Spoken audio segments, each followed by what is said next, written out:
Well, DJ Switch is now in hiding, but is bravely joining us to speak about what happened that night and what has happened since. And we thank you for doing that. The videos that you posted have made you a target, and there are claims that the Nigerian army has been trailing you, threatening your life and forcing you to flee the country. The army has denied those claims, saying, and I quote, "There are bigger fish to fry," end quote. Tell us what you saw that night and what is going on now. Well, thank you for having me, Becky. Thank you for giving us your platform to continue talking and sharing this story. What I experienced that day was the worst experience in my life. The Nigerian army that is supposed to protect us came with no warning. None, nobody, no representative to come speak to us first. At least they just came in guns blazing. We heard gunshots from behind the toll gate, because we were on one side of the toll gate, and we heard gunshots from behind and people running. So what we did was just to go down and sit down and just stay still, wave our flags. So because we believed that if we waved our flags, they would see that we are not here to cause any harm. We're not here to cause any troubles. We're just here protesting, as is our right to do so. So there was no warning, nothing. They came shooting. People were just dropping. I can't even explain that to you. It was such a chaotic scene that most times I find it difficult to close my eyes without seeing those scenes.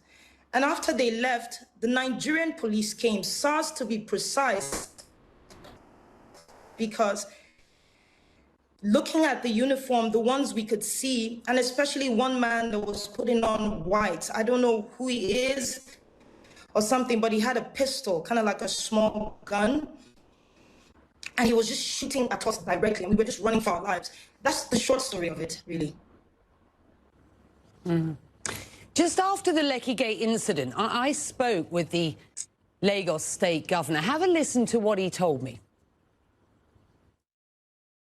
Becky, I genuinely believe there will be change for two reasons. One, you know, what has happened, especially in Lagos, is extremely unimaginable. That's number one. Number two, it was a clarion call, you know, for all of us in government, you know, especially, you know, understanding and realizing, you know, what the youth, what they truly want us to be doing, you know. So it hit all of us like a thunderbolt, and it was just, you know, a wake-up call.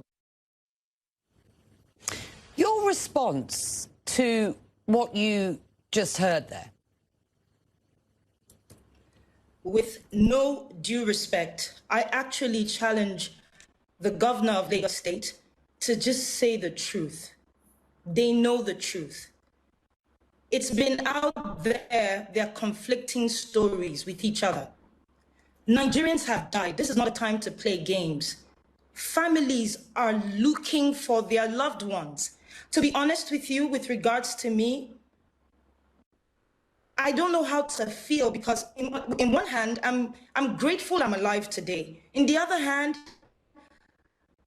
I don't know if I should say I'm lucky. It's almost like I'm saying the others were not lucky. It is time that we own up to the things that we're supposed to own up to. The governor has a responsibility to the citizens of Lagos State, and he should say the truth. Nigeria's president on Tuesday vowed to prevent a repeat of what have been these wider anti-police brutality protests through dialogue and through listening, he says, to all stakeholders. I just wonder, how do his comments make you feel? To be honest, Becky, at this point, I do not hold what the president of the Federal Republic of Nigeria says to any, I can't hold it to heart. Nigeria is a dictatorship with a democratic face. And I think that is primarily to please the international communities. It is our right to protest anything that we see and change that we demand. The Nigerian government has used force from the beginning, starting with trying to infiltrate a peaceful protest with thugs. That didn't work out. And then they've moved to bringing the military in. So the same government that says that they had banned SARS, and this is going for 4 to 5 years now, they keep banning the same SARS, is saying that he wants to have a dialogue. The president hasn't even come out once to address the shooting at the toll gate. So no, Becky, I do not take his word to heart. We need action, we need change, and most importantly, we need accountability.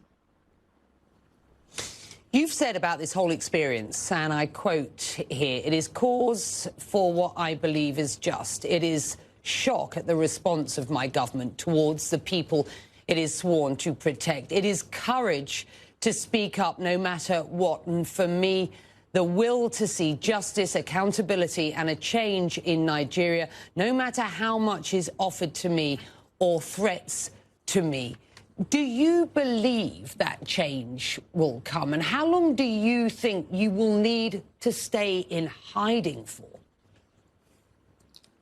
To be honest, I will start with the fact that the will is there. This generation, as we like to call ourselves, we call ourselves Sorosoke. That means speak up. Unlike the past, where they've oppressed our parents, they've misinformed our parents because we didn't have social media back then. They owned the media houses, they owned the newspapers. But this is a different generation. And that goes to the end where I said that I believe strongly that Nigeria will change. It's not a sprint, it's a marathon. And now the Nigerian people, especially this generation, they are speaking up. The shock for me was to see that for the first time, something that gave me such belief. I never thought I would see Nigerians come together with the same voice and speak in one voice, demanding change, demanding an end to police brutality. I never thought that our government, first time they're seeing this, would respond in the action with which they did. Seizing the passport of Mo, for example, arresting Yeroms, chasing people out of town and literally out of the country. I believe that the fact that I have been given a second chance at this life, I don't know what will happen to me. I don't know what will happen to my career. All my bookings, everything is gone.